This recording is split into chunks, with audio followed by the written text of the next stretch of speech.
Bom, primeiramente vamos se apresentar, né? Quem sou eu? Meu nome é Luana Carolina, sou enfermeira, trabalho hoje dentro do empreendedorismo, né? Dentro da enfermagem. Sou mãe do Henrico, tenho um cachorro chamado Raimundo e sou casada, sou esposa, sou mulher e hoje estou iniciando esse ciclo aqui na minha vida, onde resolvi fazer este canal para ter uma causa maior. Então, vou explicar um pouco para vocês entenderem, né, qual que é o objetivo. É, eu vim de uma família muito humilde, né, na minha infância, tive aí períodos de readaptações. Então, contudo, eu sempre fui uma pessoa que tive que ir me adaptando às mudanças da minha vida, tá? Durante a minha adolescência, tive um período ali onde eu sofri com luto, né, pois eu perdi meu namorado, ele faleceu de infarto do miocárdio, né? Muitas pessoas que me conhecem viu aí essa fase. E pra mim foi uma fase muito difícil, né? Onde eu tive que viver de fato o luto, porque foi uma fase que muito difícil. Você vê uma pessoa ali em um dia, no outro dia acontecer tudo. Então eu tive que passar por tudo isso. E após desse período eu conheci o Alex, né? Que hoje é meu esposo, e a gente teve ali uma aproximação. E diante dessa aproximação foi onde a gente começou a ter ali um envolvimento. Através desse envolvimento, né, desse relacionamento, a gente teve o Henrico. O Henrico hoje ele tem 4 anos e estamos juntos até hoje, graças a Deus. E descobrindo várias coisas, né, desfrutando aí os desafios da vida. O que, que eu aprendi com o luto, né? Bom, luto, assim, ele é algo bem gradativo. Eu não digo assim, tem pessoas que perguntam, ah, você já superou? Eu acho que essa palavra superar é algo que não sei se a gente supera, assim, né? Vai fazer 7 anos, então tem dias ainda que eu lembro, né? Que vem lembranças, então o luto eu acho que ele vai estar com você sempre ali, não importa quanto tempo passe, né? Seja é, qualquer pessoa, um ente querido, um amigo, um irmão, uma mãe, um pai. Quando você tem aquela pessoa ali lado a lado e você perder assim, é muito difícil, né? Muito difícil. Então, eu quis trazer esse assunto porque vem aí, né? É, através da minha trajetória, então é algo que eu não poderia deixar de colocar aqui, né? Então, passando adiante de tudo isso, eu descobri que o luto ele vai estar sempre ali, algo que eu vou estar com ele sempre e é como você usa isso para poder seguir na sua vida, né? E muitas coisas, assim, eu acredito que o luto, ele me deu muita força, porque tudo que acontece na minha vida eu transformo de um jeito diferente. E graças a Deus que eu tenho esse olhar, né? E com tudo isso eu quero impactar as pessoas, mostrar que existe um outro lado, né? Existe um lado positivo, existe uma missão, existe um aprendizado de tudo que acontece na nossa vida. Bom, após de tudo isso, né, eu me formei em enfermagem e aí foi aonde eu pude trabalhar como enfermeira em hospitais e eu vivi de verdade como que eram os plantões exaustivos. A enfermagem, ela tá aí numa batalha, né, de ter um reconhecimento, ter uma autoridade dentro dos hospitais, das instituições, e eu percebi o quanto isso é tão falho, né. Consequentemente, quando eu estava no hospital, eu já tinha o Henrico, então eu sentia que o Henrico sentia muita falta minha, porque eu trabalhava à noite, né, em plantões, então quando eu chegava no outro dia eu só queria minha cama, eu não tinha energia para nada, né. Então, eu falei: "Não, eu preciso mudar isso, né, eu preciso ter um objetivo, eu preciso ter uma estrutura para poder, viver de fato com meu filho, né, porque eu não estava vivendo, eu estava vegetando apenas". Então, eu falei: "Não".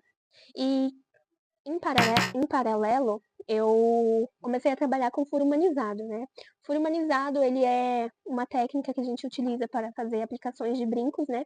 A minha intenção no início era trabalhar apenas com bebês, mas teve muita procura depois para fazer perfurações em adultos, e eu tive que ir aprimorando a minha técnica, tive que ir me aperfeiçoando para poder entregar aí um trabalho de excelência.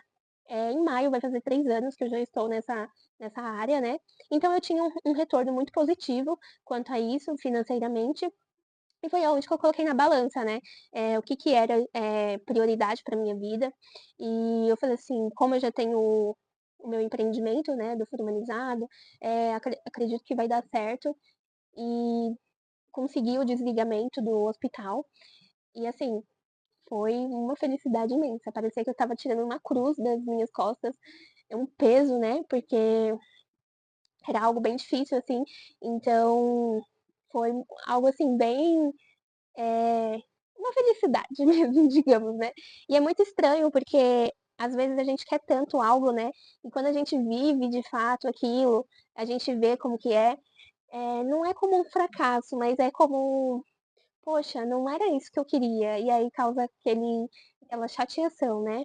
Mas é como eu falei, tudo tem uma lição, né, tudo tem um aprendizado. Então eu sou muito grata, porque no hospital foi aonde eu consegui desenvolver minha autoconfiança, né, eh, em procedimentos.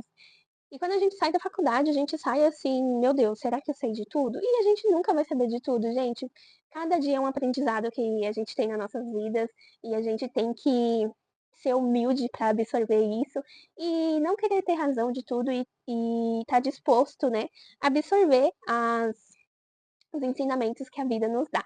Então eu consegui ali seguir com o meu empreendimento, hoje estou aqui, né, hoje eu ministro cursos, nunca imaginei assim, após nem quase um ano que eu saí do hospital, eu fiz ali um aprimoramento, né, da minha técnica, dos meus protocolos, aonde eu pude implementar a minha metodologia e aí poder transformar novas vidas dentro dessa capacitação. Tá? E se você quer saber mais, me siga no Instagram, já se inscreve aqui no canal, porque teremos também assuntos sobre isso, né? E é isso, para maiores informações. Bom, diante disso, durante o desenvolvimento do Henrico, né, desde bebê, o Henrico teve um atraso de fala muito importante, muito importante. E aí, com mais ou menos 2 anos, ele não falava, assim, a única coisa que ele falava era mamã, papá, mas era muito difícil, muito difícil. Então foi aonde eu levei ele numa fonoaudióloga, ela falou que tinha que entrar com os estímulos, né, e enfim. Depois disso a gente, tinha adquirido o convênio, né, e aí eu fui levar ele pelo convênio. Eu falei para os pediatras que ele tinha esse atraso e que isso me preocupava, mas eles falaram que era normal, né, que cada criança tinha uma fase. E enfim, aí a gente tentou de tudo, fez água de chacoalho que fala, né, fez as simpatias que tem aí, e e aí foi isso. O Henrico foi crescendo, ele começou a ir desenvolvendo a fala, mas bem atrasada, poucas palavras.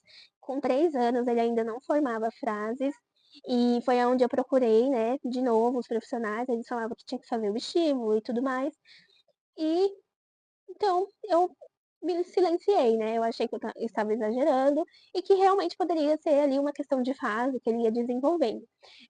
Após disso, toda vez que eu levava ele era algo que me incomodava muito, né, porque toda vez que eu levava o Henrico para o pediatra, nesse convênio, era uma pediatra diferente. Então desde bebê o Henrico ele não teve ali um acompanhamento de um profissional só, sabe, com aquele olhar clínico, com o histórico clínico. Então isso me incomodava demais. E eles também não davam ali um direcionamento, né. Então eu pedi um encaminhamento para passar com a neuropediatra, ele passou, mas o neuro falou que era uma fase, que ia passar, conforme ele fosse evoluindo, eh, eu ia ver que ele ia começar a aprender, né, falar mais e tudo mais. O Henrico tinha uns hábitos, não era frequente, mas ele tinha esse hábito de colocar a mãozinha, assim, no ouvido, principalmente quando tinha, assim, um barulho mais alto, ele colocava a mão assim, e eu já tinha percebido. Quanto à questão do olhar, né, quando a gente entra aqui em questão de desconfiança do autismo, tem muito essa questão do olhar, que a criança não troca o olhar com você. Mas ele olha nos nossos olhos quando fala: "Henrico, olha no meu olho", ele conversa, ele olha. Então, mas não que isso descarte, né, também, porque cada criança é de um jeito. Então, ele também tem eu comecei, né, a observar os hábitos dele, ele tem uns hábitos de ficar, assim, com a mão. Pra quem já assistiu The Chosen, o discípulo Mateus, se eu não estiver falando besteira, Acho que eu disse para o Matheus, ele tem essa mania. E ele também tem um grau de autismo, né? E eu percebo que o Henrique ele fica assim, ele tem esse hábito. Diante disso também ele tem outros hábitos, às vezes ficar pulando em situações assim sem motivo, ele se estressa muito fácil, então principalmente se ele, como ele hoje ele tem assim uma comunicação muito boa, mas não 100%. Então tem coisas que ele não consegue expressar. Então, quando ele não consegue ter essa expressão, ele fica muito estressado. E por mais que a gente fale, ele parece que a gente não tá falando, parece que não tem ninguém ali com ele. E aí eu comecei a notar esses hábitos nele, né? A gente fez uma viagem recentemente, a gente passou um mês na casa dos nossos familiares, e eu também fui anotando ali algumas coisas, né, que não que me incomodava, mas que eu sentia que não era normal, né? Então, eu fiz todas essas anotações, e aí, quando a gente retornou, o Henrico ele teve a mudança, né, de ir para EMEI. Ele teve uma mudança muito brusca, né? Que ele saiu da creche e ele foi agora para a EMEI. A EMEI é o pré-escola, né? Para quem não conhece. E dentro da pré-escola foi aonde o circo pegou fogo de verdade. Então, quando eu ia buscar o Henrico, né, eu já sentia que não tava indo legal. Tinha alguma coisa ali. Então, eu sempre via ali os olhares das professoras, né? Aquele receio de mãe, eu falei, ai. E aí eu perguntava, e aí, como que foi hoje? Foi tudo bem? Aí ela falou assim, ele tá bem resistente. Aí eu, entendi. E aí foi aonde a diretora me chamou para conversar e ela falou, né, sobre o que estava acontecendo. Então ela disse que o Henrico não queria interagir com as crianças. Sempre que tinha uma atividade assim, ele preferia ficar sozinho. Então elas tinham que distrair ele com monta-monta, ou brincar com ele sozinho. E ele começa, né, querer desafiar a gente. Então ele começa a fazer brincadeiras como fugir da gente, ele fica olhando pra você como que você vai reagir. E quanto mais você briga ou você queira chamar a atenção dele, aí que ele faz bonito. Então foi essas coisas que a gente foi notando. E aí eu achei que essa conversa com ela foi muito importante, porque desde quando a gente começou a perceber, ela foi a única pessoa, assim, que sentou comigo e falou assim, você não acha que vale a pena a gente ir procurar ajuda, ver de novo, né, fazer as pesquisas, investigações? Aí eu falei assim, olha, eu acho muito a pena. Só que como eu tinha acreditado que realmente não era nada, né, eu silenciei, talvez por medo, ou enfim, por acreditar também, né? Eu falei assim, eu acho que vale super a pena. E, e é aquela coisa, sabe quando você só precisa de um empurrão? Foi assim que eu me senti. Então, foi algo assim muito bom pra mim, apesar de ser um momento assim bem delicado, né? Quando tem esse olhar de fora, a gente como mãe, a gente se sente ali culpada ou algo do tipo, mas não se sinta, tá? Não se sinta. E aí foi aonde a gente falou assim, não, a gente vai, né, em busca e vai poder ajudar o Henrico para que ele tenha aí uma rotina mais leve, e o que de fato ele tem, né? O que ele tem? Então a gente precisa dessa resposta. Talvez não seja nada, seja uma fase da vida, mas depois de tudo isso, gente, foi aonde eu falei assim, não, agora eu vou em busca e eu entreguei nas mãos de Deus. Eu falei assim, Deus, me mostra, me guia para que eu posso fazer com isso, né? E aí no outro dia eu acordei com meu coração ardendo, ardendo, ardendo de fazer assim, de mostrar, né, para o mundo, não querer incentivar as pessoas ou influenciar, mas de ajudar pessoas que, assim como eu, ficaram perdidas ou sem um direcionamento, para a gente criar uma força maior, né, aqui dentro. E lembrando do abril, né, porque abril tem ali a conscientização do autismo, dia 2 de abril, as pessoas divulgam, né, as pessoas compartilham, mas de fato, será que tem essa conscientização, né? Várias situações eu já percebi, assim, que quando a criança tá ali em um momento um momento que ela não esteja confortável, né, ou até mesmo um momento de crise ali, e muitas pessoas têm aquele olhar de julgamento, mas não fala se a mãe quer ajuda, se quer ajuda, algo assim, sabe. Eu já percebi, já senti isso, e várias situações eu já me evitei me colocar, por conta mesmo do comportamento do Henrico, porque quando ele chega em lugares novos, ele não para, ele não fica, ele não obedece. E é chato a gente ficar chamando atenção na frente das pessoas, a gente, querer pegar um pouco mais firme e ter ali os julgamentos, né. Eu já passei por isso. Então, eu falei assim: "Nossa, que bom seria se tivesse algo que nos ajudasse, né".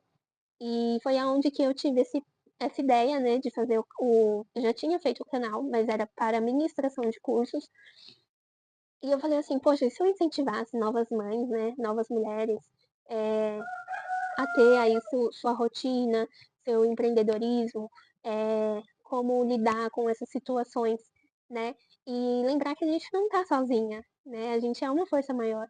E só a gente que é mãe, a gente sabe o que a gente passa". Então eu falei assim: "Poxa, será que se fosse será que seria uma muita loucura da minha cabeça?". E aí foi aonde eu tive a ideia, né, eu falei assim: "Não, eu vou fazer sim, porque eu acredito que vai ajudar muitas pessoas". E aí meu intuito é esse, a gente vai entrar agora em investigação novamente, né, em busca de saber o que que vem acontecendo no desenvolvimento dele. Então ele já tem consulta agendada com a psicóloga, ele também vai passar com uma nova pediatra para fazer a avaliação completa, né, o histórico clínico dele, e ele vai passar com a neuropediatra, também tem os profissionais que devem passar oftalmologista, otorrino e também o psiquiatra, tá. Então é uma equipe multidisciplinar que tem que fazer ali o acompanhamento para ir descartando, né, o diagnóstico e chegar no que realmente ele tem, né. E se ele não tiver nada, poxa, qual é a forma que a gente pode ajudar ele, né, e se ele tem, quais são os caminhos que a gente tem que fazer para fazer que ele tenha uma vida ali mais leve, mais saudável. Então, muitas vezes a gente acha que é birra, bate na criança, briga, coloca de castigo, e às vezes era só algo que ela precisava ali, de uma atenção maior, de um cuidado ou de um caminho diferente para ela se sentir inclusa, né, naquele mundo, né. E aí que entra também a parte de inclusão, né. Então, o meu objetivo, gente, é esse, tá. Eu espero muito que vocês tenham gostado. Compartilha com alguém que esteja passando por isso também, ou com alguém que já passou e tem ideias. O meu intuito aqui é criar uma força mesmo de mães, para que a gente possa desbravar ideias, né, eh, desbravar as nossas forças, os nossos as nossas ideias e os nossos projetos. Então, é que nem uma frase, né, que eu fiz, a vulnerabilidade, ela te trava ou ela te impulsiona? Então a vulnerabilidade, ela está sempre me impulsionando, e eu tenho sede. Então é isso, né. E aí, eu vou fazer o próximo vídeo depois, como que nós como mães, né, deve se organizar diante disso, ou seja você mãe que quer empreender, né, tem um anseio por querer empreender, mas não sabe por onde começar. Então, o próximo vídeo será sobre esse assunto, mas hoje o assunto foi esse, e espero que vocês tenham gostado. Curte, comente, compartilhe, coloca suas ideias aqui, suas opiniões serão bem-vindas. E é isso, gente. Um beijo e até o próximo vídeo.